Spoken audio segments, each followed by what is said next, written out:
Good morning, everyone.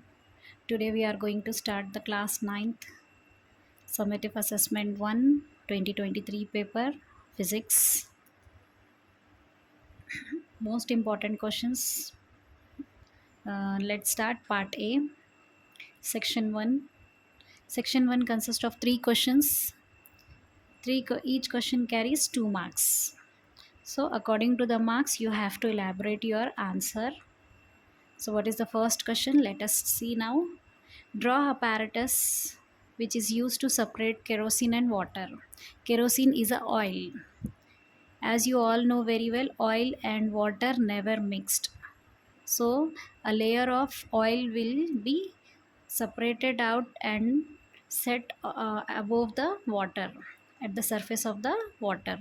So how will you separate when the oil and water will get mixed? There is a special apparatus called as separating funnel. That separating funnel helps you to separate the oil and water. As you all know, the oil globules will be deposited at the top of the water, that you can take it into a separating funnel, the oil and water. Once after some time, you will observe a layer of oil will be established at the top of a water, and the water becomes down in this funnel. After some time, you open this stop cock, the nozzle of the stop cock, the water will come down, and you can collect this level of water in another uh, beaker. Once the water comes out, close this, turn off this stop cock, the nozzle of the stop cock, and the layer of the oil will be remain in this funnel. You can collect this oil in another beaker. In this method, in this way, with the help of this separating funnel, you can separate the oil and water, the kerosene and water, by using a separating funnel. It is the apparatus which is used to separate oil and water, immiscible liquids, the liquids which will never get mixed up. So this is about the separating funnel. Now let's move to the next question. Mention the material required to observe the speed of diffusion of two gases. Write the result of the experiment. In this question, it is asking the two gases can diffuse with the same rate of speed. No. No two gases will never diffuse or move or spread with same rate of diffusion. With this experiment, we will learn what is the aim of the experiment: to observe the speed of diffusion of two gases. What is the material required? The material required for this is long glass tube with scale, liquid ammonia, hydrochloric acid, pieces of cotton, two rubber cocks, and pair of tongs. These are the materials required to do this experiment, to test or to find out the speed of diffusion of two gases. Speed of diffusion of two gases. In this experiment, we are taking the hydrochloric acid and ammonia in this long glass tube and taking two cotton. The cotton dip in HCl is fixed at the one end, and the cotton dipped in ammonia is fixed at another end of the tube, glass tube, and it is closed with a rubber cork. This end and this end is a rubber cork. Inside of that, there is a cotton stabs with HCl and ammonia. After some time, you will observe this ammonia gas diffuse till here and form a fume, white fume like ring, and the HCl diffuse till here and form a ring like structure. This is the rate of diffusion of two gases. HCl diffuse till here and the NH3 diffuse from here to here. This is the rate of diffusion of two different gases. And now let's see the result. The hydrogen chloride gas and ammonium solution gas react together to form a white fumes of ammonium chloride. Observe the white ring in the test tube. This is the white ring forms in the test tube. Let's see the reaction. HCl plus NH3 gives ammonium chloride. This is the ammonium chloride fumes form in the test tube. Observation: ammonium solution gas travels faster than HCl gas.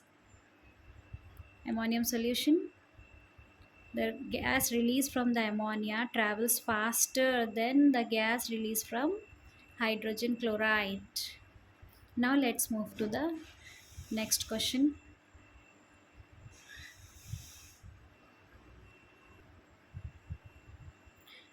Why does a fielder catch a fast moving cricket ball by pulling back his arms while catching? You all are well aware of a game called as cricket. In that cricket, while playing, the fielder, when trying to catch a ball, he will pull his hand back instead of keeping his hand up, taking his hand up. They will keep their hands down backward. They will try to pulling back his arm while catching. Why they do like this? A fielder in cricket pulls their arms back while catching a fast moving ball to increase the time, to decrease the momentum. To decrease the momentum, the effect of the mass of the weight of the ball will decrease to hit the hand.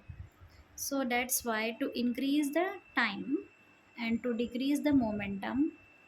What is momentum? Momentum is the product of mass and velocity. So due to the heavy mass and due to the full velocity, it may hit to the hand of a fielder. That's why it is necessary to decrease the momentum and it is necessary to increase the time. So the next is to prevent from injury and to reduce frictional force between the ball and the skin or the hand of a fielder, and to decrease the impulse, to decrease the action of a ball on the hand of a fielder. It is very necessary to pull the hand back while catching. Now let's move to the section 3. The section 3 consists of 3 questions. Each carries 4 marks. 3 fours are 12. Now let's move to the question number 4. Observe the following table of refractive index of some material media and answer the following questions. This is the materials given to you, and this is the refractive index of each material. Specific refractive index is there for every material. So now let's answer few questions. Write the speed of the light in benzene. Speed of light in vacuum is equals to 3 into 10 to the power of 8 meters per second, that is constant. Speed of light in vacuum is always constant, that is 3 into 10 to the power of 8 meters per second. In vacuum, when there is no medium, the medium is given, that time it is this. The benzene refractive index is 1.50. What is the speed of light in benzene? When you allow a ray of light in a benzene, what is the speed of a light? Now let's do this by solving, by taking a formula. N is equals to C by V. Refractive index of benzene is given here 1.50. Convert it into a fraction. 1.50, 15 by 10. 15 by 10 can be written as 1 by 2, and 1 by 2 mixed fraction can be converted into a simple fraction 3 by 2. N is equals to refractive index of benzene is equals to 3 by 2. So speed of light in vacuum is already given here, 3 into 10 to the power of 8 meters per second. Now let's take, we have a N, we have C. We have to find out V. We have to find out the V, speed of light in medium. Which medium? Benzene medium. Now N is equals to C by V, speed of light in vacuum, speed of light in medium. So we have N, take 3 by 2, N is equals to 3 by 2. We have C, C is equals to vacuum, 3 into 10 to the power of 8. We don't know V. So keep the V there, shift it towards the that side. When it's 3 by 2 transport to the right side, transpose to the right side, it will become 2 by 3. So V, this side, V, 3 by 2 this side, 2 by 3. 3 into 10 to the power of 8, same. V is equals to 3 into 10 to the power of 8, 2 by 3. V is equals to this 3 cancel, 2.0 into 10 to the power of 8 meters per second.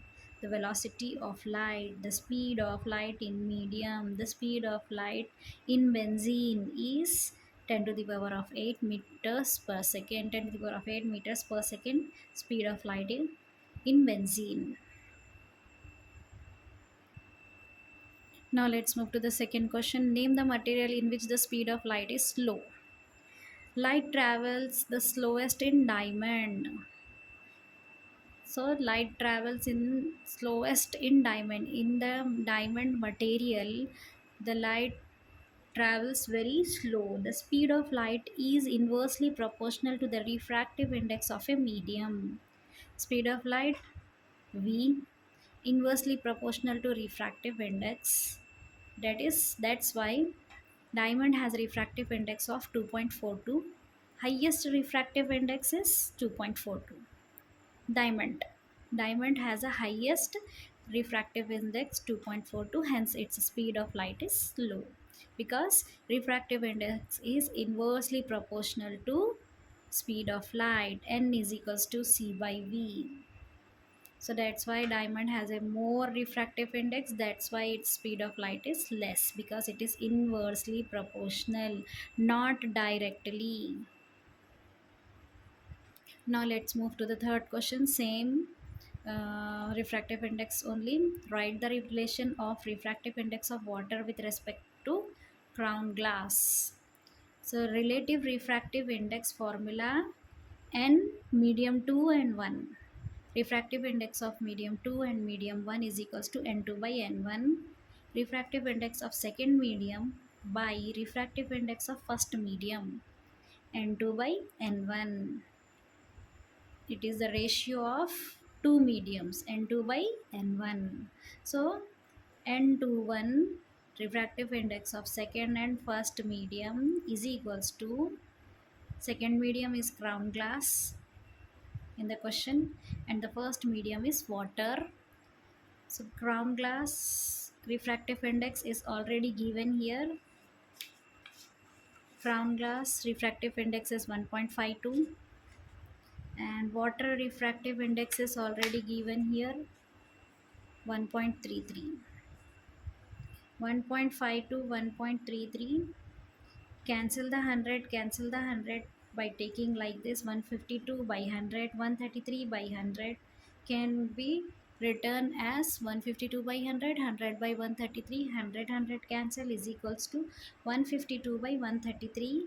When you divide these, you will get the refractive index of crown glass with respect to water is equals to 1.1428 approximately. This is the answer. Refractive index N is refractive index of crown glass with respect to water is equals to 1.1428 approx. Now let's move to the question number 4. Same refractive index concept. Which material have lowest refractive index? Air has the lowest refractive index, that is 1.003 at standard temperature and pressure. By seeing the table only you can answer this. Air has the lowest refractive index, that is 1.003 at standard temperature and pressure. Now let's move to the question number 5. Compare the properties of solid, liquid and gases. Solid, liquid, gases. Whenever the comparison comes, the question of comparison comes, you have to draw a table whether the two comparative uh, items are there or three. Here three are there, solid, liquid and gases. Three columns you have to make. After drawing three columns, then only you should start writing the comparisons. Let's compare the solid with liquid and solid and liquid with the gas.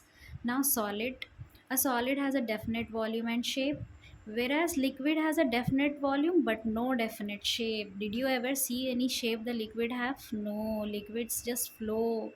Water like milk like, though they don't take any shape. So they have a volume but they don't have a shape. Has neither a definite volume nor a shape. So gases will never take the shape of anything. So there is a little space between the particles of a solid. You see the solids are compactly arranged. The particles of a solid are compactly arranged, whereas the particles of liquids, these particles have space between them. They have a little space between them. This is the structure of particles of a liquid. So now let's see, the space between gas particles is more. The particles in a gas is loosely arranged. One particle is very far from the another particle. Here little space between them. Here there is no space between the particles in the solid. Now see the third point, solids are incompressible. Liquids are compressible to a small extent. You can compress little. It is incompressible. But whereas gases are highly compressible, because of this property, you may find the compressible gases in a cylinder. So now let's see the fourth property of a solid, liquid and gas. For these particles attract each other very strongly. Because they are closely arranged, they can strong to each other, they can attract to each other. So the force of attraction between the particles is less than solid. Here the force of attraction is less, here the force of attraction is more.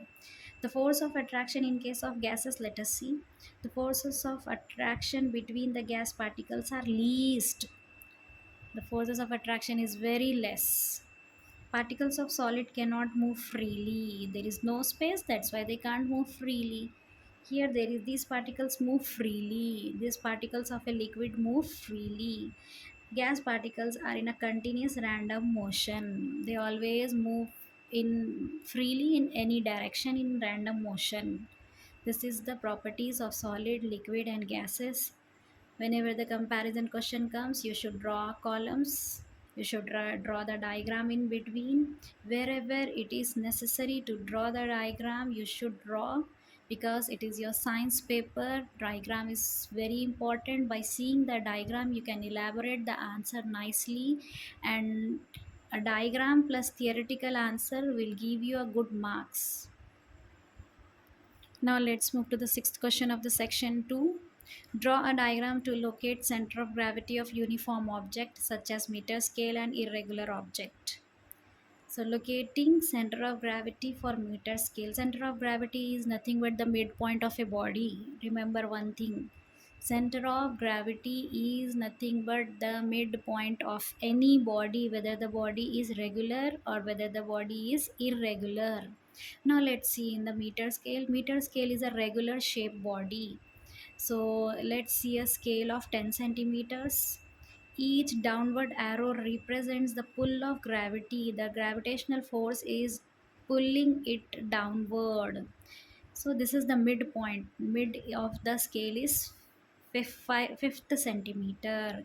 Keeping the finger on the fifth centimeter, it means you are locating the center of gravity of a meter scale by balancing it on both the side. This midpoint of a scale represents the center of gravity. That represents the center of gravity. The center of gravity of a uniform object is at its midpoint. Any uniform object, any regular object have a midpoint. That midpoint is the center of gravity. Now what happens in case of a irregular object? Where will be the center of gravity will lie? For irregular objects, suppose a map like is the leaf of a any tree will have a irregular shape na. In such cases, where the center of gravity will lie, you have to check the midpoint first. How the midpoint create? Let's see. The center of gravity for irregular object lies where the two intersecting lines meet. Take an irregular object, draw a diagonals. These two diagonals meet at one point. This line from here to another end of cross from this end to this end cross. When these two intersecting lines joins, that forms a midpoint in an irregular object.